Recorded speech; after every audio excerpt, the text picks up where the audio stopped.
Assalamualaikum warahmatullahi wabarakatuh.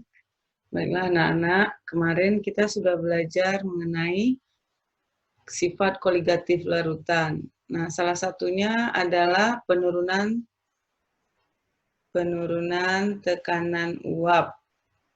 Nah, hari ini kita akan belajar tentang apa itu penurunan tekanan uap.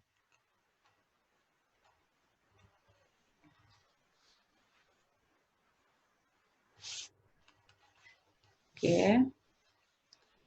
Penurunan tekanan uap. Nah, kita melihat dulu apa itu penguapan. Penguapan adalah perubahan wujud zat dari cair menjadi gas. Misalnya kita menjemur pakaian yang basah, lalu pakaian itu menjadi kering. Nah, cairan itu terbang menjadi gas.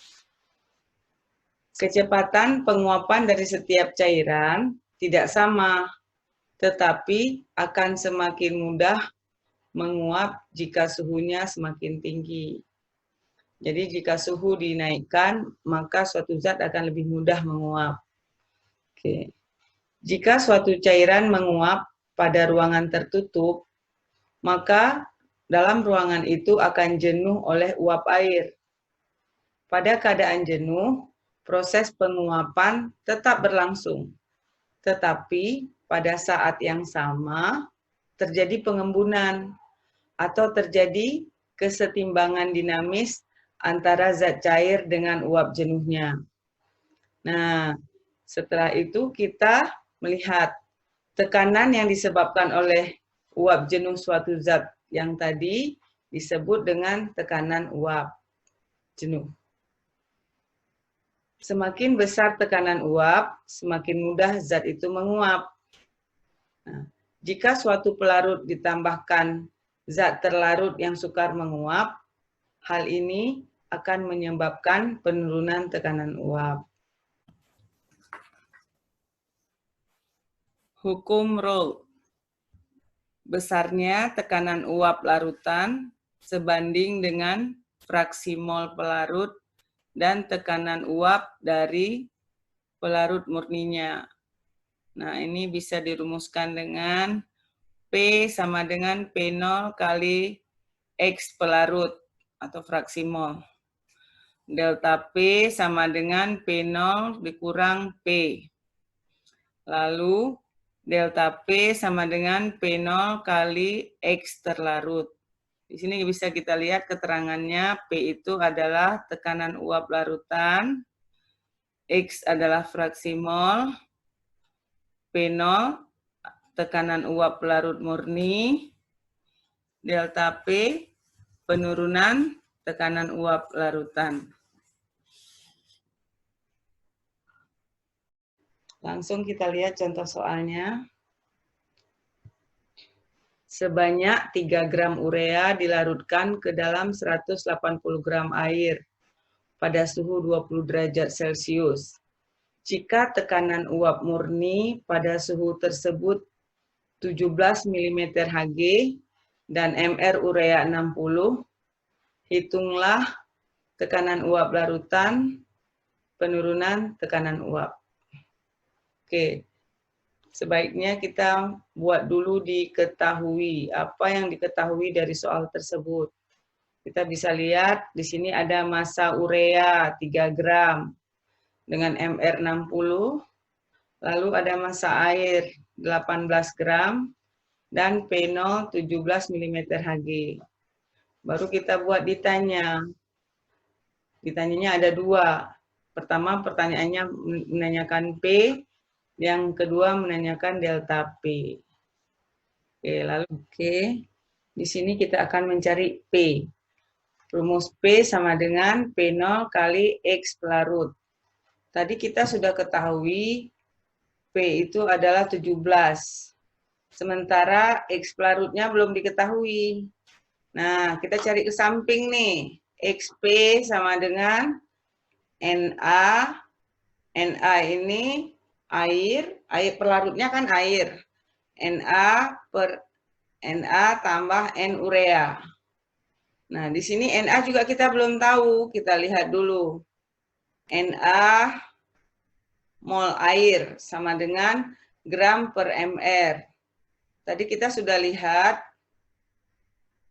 airnya 180 gram.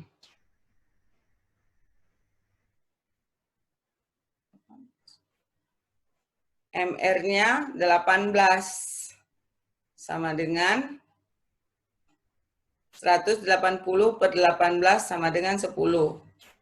Lalu kita lihat NB. B ini adalah urea. N sama dengan gram per mr. Gramnya ada 3.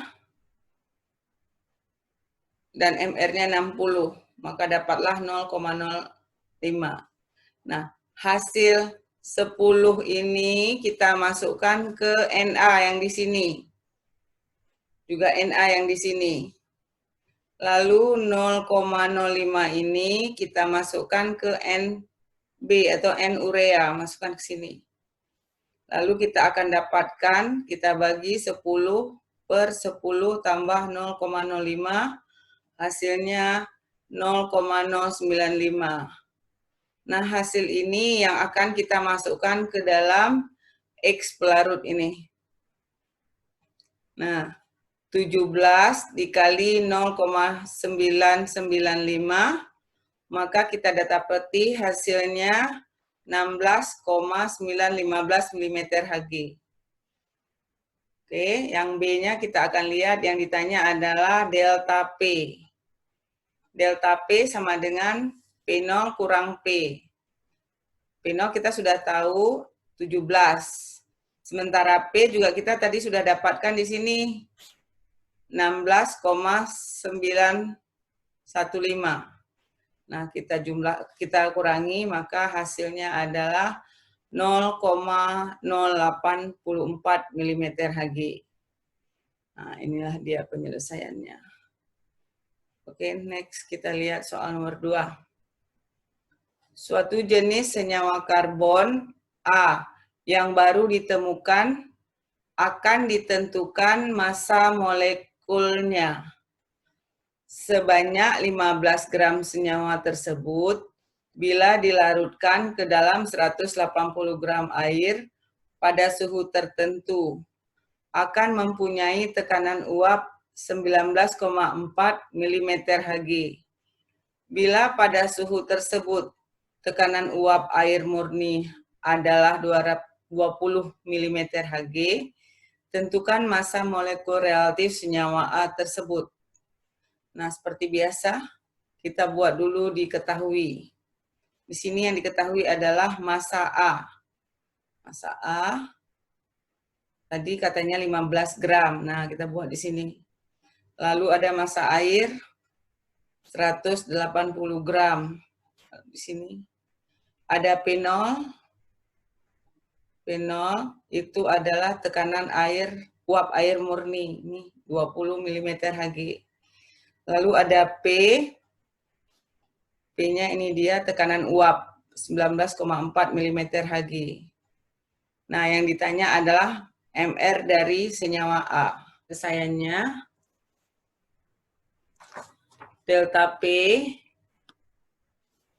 delta P sama dengan P0 kurang P.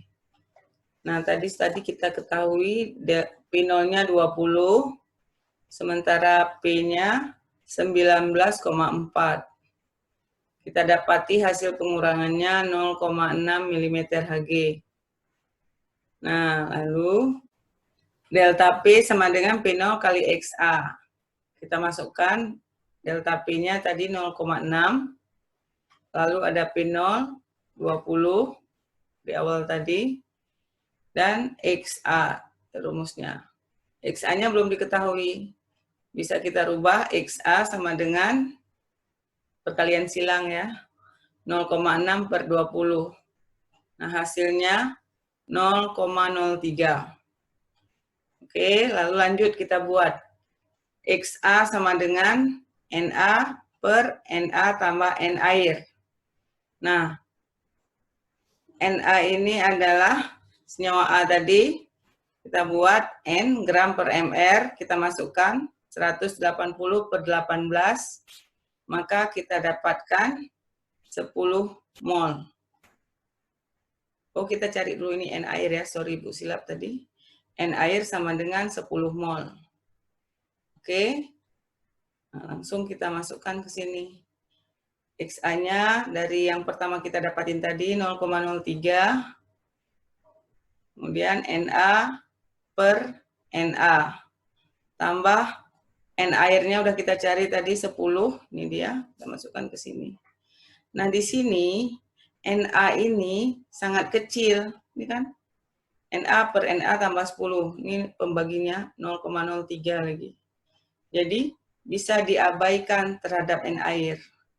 Maka akhirnya kita abaikan Na ini yang di bawah nih. Oke, 0,03 sama dengan Na per 10. Nah, Na ini sama dengan 10 kali 0,03, dapatlah hasilnya 0,3. Oke, selanjutnya kalau kita mau cari MR, kita mulai dari mol sama dengan gram per MR. Kita kali silang, MR sama dengan gram per mol. Gramnya tadi yang pertama sudah kita dapati 15, sementara molnya itu tadi, ini Na 0,3. Sehingga kita dapati MR-nya 50. Oke. Terus kita akan lihat soal yang ketiga. Fraksi mol larutan urea dalam air 0,2. Tetapan uap jenuh air murni pada suhu 20 derajat Celcius sebesar 17,5 mm Hg. Maka tetapan uap jenuh larutan pada suhu tersebut adalah, oke, kita akan lihat di sini seperti biasa kita buat diketahui X urea sama dengan 0,2, P0-nya 17,5 mm Hg. Langsung kita buat ditanyanya adalah P. Nah, penyelesaiannya. Delta P sama dengan P0 kali X terlarut. Tadi sudah kita ketahui, P-nya 17,5, X terlarutnya 0,2 mm Hg. Maka kita dapati hasilnya 3,5 mm Hg. Lalu kita lanjutkan karena yang ditanya ada delta ini ada rumus delta P sama dengan P0 kurang P. Delta P-nya kita masukkan dari sini 3,5, P0-nya 17,5. Sementara yang ditanya adalah P-nya, tekanan uap larutan. Oke, kita balik P sama dengan 17,5 dikurang 3,5 sama dengan 14 mm Hg. Ya, kita dapati hasilnya 14 mm Hg. Ini soal yang keempat. Kita lihat tekanan uap air pada suhu 100 derajat Celcius adalah 760 mm Hg. Berapakah tekanan uap larutan glukosa 18% pada suhu 100 derajat Celcius? Nah, MR glukosanya 180. Kita buat, diketahui, di sini P0 ini. P0 ini adalah tekanan uap air atau pelarut 760 mm Hg. Lalu katanya massa glukosa 18% dengan MR 180.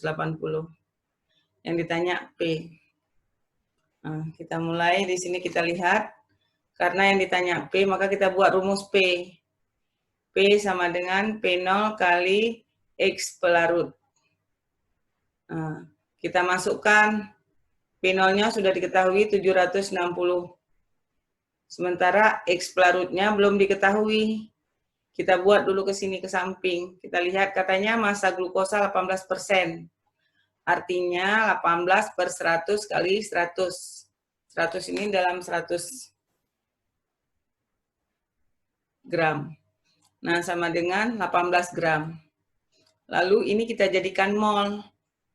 Mol glukosa sama dengan gram per mR. 118/180 sama dengan 0,1 mol. Nah, lalu kita cari lagi massa air. Jika massa glukosa 18 gram, maka kita anggap massa air adalah 100 kurang 18, sama dengan 82 gram. Dan kita cari lagi molnya. Gram per mr sama dengan 82/18, sama dengan 4,55 mol. Nah, baru kita bisa cari X pelarut atau fraksi mol pelarut. Rumusnya, pelarutnya kan air. X pelarut sama dengan N air per N air tambah N glukosa. N ini kan mol. Nah, kita udah cari tadi. N airnya kita dapati tadi 4,55 mol. Ini kita masukkan. Yang di bawah juga 4,55. Tambah 0,1. Ini dari sini nih. Jadi kita dapatin mol glukosa. Nah, akhirnya proses 4,55 per 4,65 sama dengan 0,978 mol. Nah, yang ini kita masukkan ke sini. Yang tadi sudah diketahui 760 kali 0,978. Oke, maka kita dapati 74366 mm Hg. Demikian pembahasan soalnya. Terima kasih, semoga anak ibu bisa mengerti dan belajar terus. Assalamualaikum warahmatullahi wabarakatuh.